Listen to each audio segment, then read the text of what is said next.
20 मार्च से 18 अप्रैल के बीच में देखिएगा कि भारत देश के अंदर ही कोई राज्य सत्ता पलटता हुआ दिखाई पड़ रहा है। राज्य सत्ता के अंदर कोई चुनाव होने हैं, 5 राज्यों के चुनाव हैं, तो जाहिर सी बात है कि उस समय कोई ना कोई परिवर्तन तो बंगाल के अंदर नहीं है। बंगाल में ममता दीदी रहेंगी। असम में हेमंत ही रहेंगे, हेमंत जी ही रहेंगे। असम में हेमंत ही रहेंगे। कोई बदलाव उधर नहीं होगा। वो दोनों स्टेट तो क्या आप जब कह रहे हैं सत्ता परिवर्तन, तो इन 5 राज्यों को लेकर के कह रहे हैं या उसके अलावा जहां चुनाव होना है उसके अलावा जहां अचानक से सत्ता पलट का योग है? अचानक से सत्ता पलट का योग है। इसके साथ ही आप देखेंगे कि पूर्वी भारत में उस समय विद्रोह होगा, अग्निकांड होगा, ब्लास्ट तक का होने का योग है। वो भी विदेशी कारणों से नहीं, देश के ही उपद्रवी। देखिए नॉर्थ ईस्ट में भी काफी दिक्कतें चल रही हैं और पश्चिम बंगाल में आप जानते हैं चुनाव की वजह से बहुत कुछ हो रहा है। क्या आपका इशारा उसी तरफ है? नहीं, मेरा कोई इशारा, मैं ज्यादा न्यूज नहीं देखता हूँ और क्या घटना वैसे घट रही है भौगोलिक दृष्टिकोण से, उससे मुझे मतलब नहीं है। लेकिन आप कह रहे हैं पूर्वी भारत में ही होगा।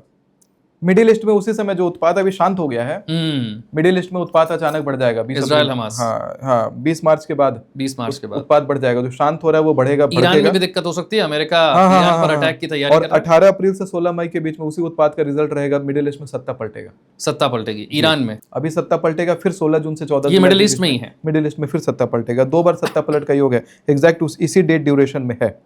इसी बीच में अगर मैं बताऊं कि सोना चांदी का जो भाव अभी नीचे जाने लगा है, वापस से ये गति पकड़ लेगा इसी बीच में। तो कुछ लोगों को लग रहा है कि 2025 में उनकी गाड़ी छूट गई है। इतना ज्यादा रिटर्न सोने और चांदी ने दिया, छूट गई। अब रेट बहुत बढ़ गया तो लोग समझ नहीं पा रहे हैं कि अब इन्वेस्ट करें या ना करें, कहीं पैसा बर्बाद तो नहीं हो जाएगा। नहीं, अभी इन्वेस्ट कर दीजिए, अभी वापस से बढ़ने वाला है। आपकी क्या रेट को लेकर कोई प्रेडिक्शन है? 2.5 लाख क्रॉस कर जाएगा 2026 में, अंत होने से पहले। जी हाँ, 2.5 लाख क्रॉस कर जाएगा। और आने वाले समय में लॉन्ग टर्म के लिए लॉन्ग टर्म इन्वेस्टमेंट बेस्ट है गोल्ड में। गॉड्स करेंसी है। मैं एक बात बताऊं, एक गेम हो गया बहुत बड़ा।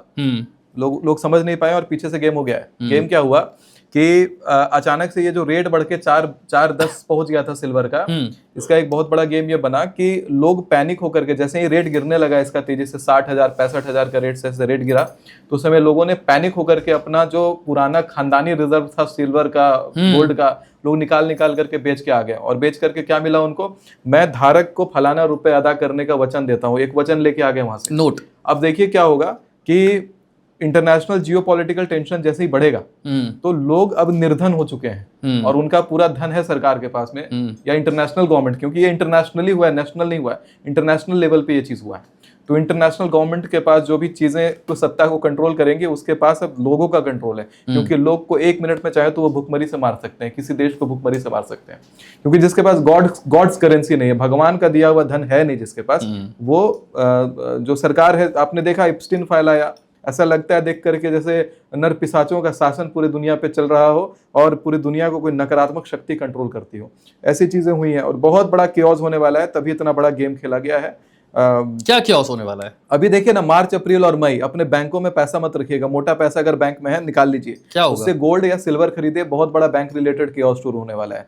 अगर मैं कहता हूं, अगर आपके अकाउंट में 1 करोड़ रुपए भी पड़े हैं, अगर एक जीरो भी कम हो जाता है, डिजिटल डिफेक्ट या कोई भी डिफेक्ट या जियोपॉलिटिकल रीजन से कोई एक जीरो भी कम हो जाता है, तो आपके लिए 90 लाख का नुकसान है। बैंकों के लिए नहीं, तो आप लोगों को क्या सजेशन दे रहे हैं कि पैसा निकाल कर कैश में अपने घर रख लें? कैश में नहीं रखिए, पैसा निकालिए, गोल्ड सिल्वर में इन्वेस्ट करिए और भले बैंक के लॉकर में रखिए जाकर के। लेकिन बैंक के अंदर जो कहते हैं ना, जो मैंने धारक को वचन दिया है, वो वाला जो करेंसी वाला पैसा है, वो पैसा अभी आपके पास रखना सेफ नहीं है। लोग तो कहते हैं सरकारी बैंकों से ज्यादा कुछ सेफ है ही नहीं, और ऐसा कुछ नहीं है। जब इतिहास में भी देखिएगा, जहां जहां भी वॉर हुआ है, वहां पर सबसे पहले बैंक आपके पैसे सीज करती है, फ्रीज करती है, और उसी पैसे को सरकार जो है युद्ध में और जहां तहां इस्तेमाल करती है। कई साल लग जाते हैं उस चीज को रिकवर होने में। मैं फिर से सोने पर आता हूं, फिर बैंकों पर आऊंगा। सोने को लेकर आपने कहा 2.5 लाख तक रेट 2026 में जाता दिखता है, और जिन्होंने अब तक इन्वेस्ट नहीं किया वो अब भी इन्वेस्ट कर दे, कोई दिक्कत नहीं है, कोई प्रॉफिट बुकिंग ना करें।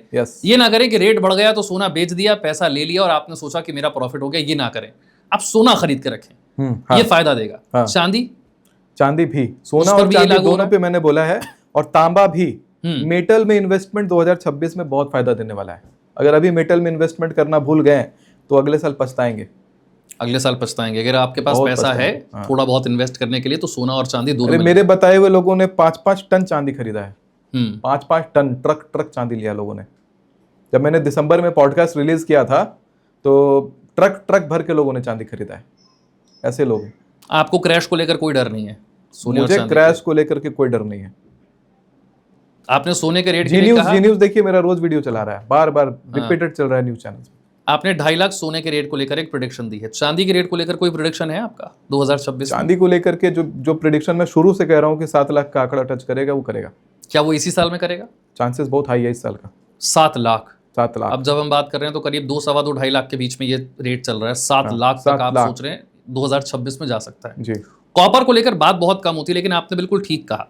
मेरी कई अर्थशास्त्रियों से भी बात हुई, उन्होंने कहा कि कॉपर पर फोकस कीजिए, आपको आने वाले समय में बढ़ता हुआ दिखेगा। कॉपर आने वाला चांदी है, आने वाला सोना है। तो सोना, चांदी और कॉपर, इन तीनों में इन्वेस्टमेंट के लिए आपकी प्रेडिक्शन कह रही है कि यहां जाना चाहिए। एक और ऐसी ही चीज है, वो है क्रिप्टो करेंसी। नहीं जाना चाहिए, बर्बाद जब से डोनाल्ड ट्रंप सत्ता में आए हैं तब से क्रिप्टो करेंसी का मार्केट चढ़ा हुआ है। चाहे वो बिटकॉइन हो, चाहे बाकी क्रिप्टो करेंसी हो, लोग जबरदस्त पैसा लगा रहे हैं और उसकी कीमत बहुत बढ़ रही है। पिछले कुछ दिनों में 1 करोड़ के भी पार चला गया था बिटकॉइन का रेट। आपके मुताबिक क्रिप्टो करेंसी ठीक है? नहीं ठीक है, क्रिप्टो करेंसी भी कोलैप्स करने वाला है। मैं आपको डेट बताता हूँ उसके लिए।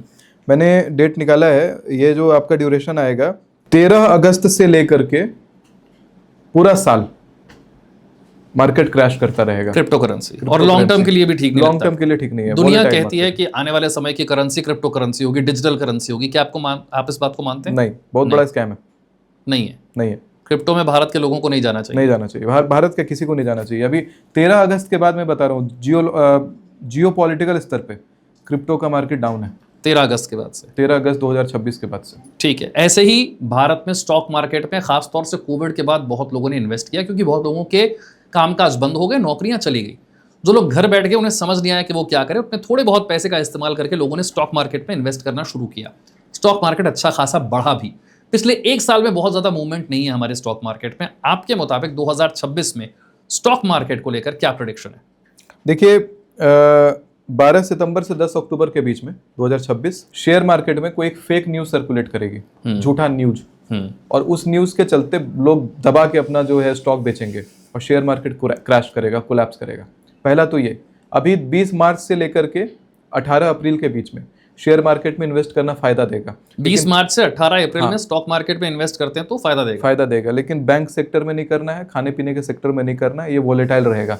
मेटालिक सेक्टर में इन्वेस्ट करिए, टेक्नोलॉजी में इन्वेस्ट करिए, 18 अप्रैल तक इन्वेस्ट करिए, फिर एग्जिट कर जाइए। उसके बाद नहीं तो जबरदस्त लॉस झेलना पड़ेगा। इतना लॉस झेलेंगे कि दोबारा रिकवर नहीं कर पाएंगे, उस लॉस को छोड़ना पड़ जाएगा मार्केट आप। पर इतिहास बताता है कि भारत का स्टॉक मार्केट अगर गिरा है तो वो उठा भी है, और उठते उठते ही आज इस लेवल पर है कि वो ऑल टाइम हाई पर है। आगे चलकर भारत का स्टॉक मार्केट पॉजिटिव 5 नवंबर के बाद पॉजिटिव हो जाएगा। लेकिन इधर जो लॉस किए हैं उसको रिकवर करने में बहुत जो लोग लॉन्ग टर्म का सोचकर बैठे हैं उन्हें नुकसान नहीं है, लेकिन जो लोग ये सोचकर बैठे हैं कि आज पैसा लगा लिया और कल निकाल लिया, तो वो भारी नुकसान में जा सकते हैं। हाँ,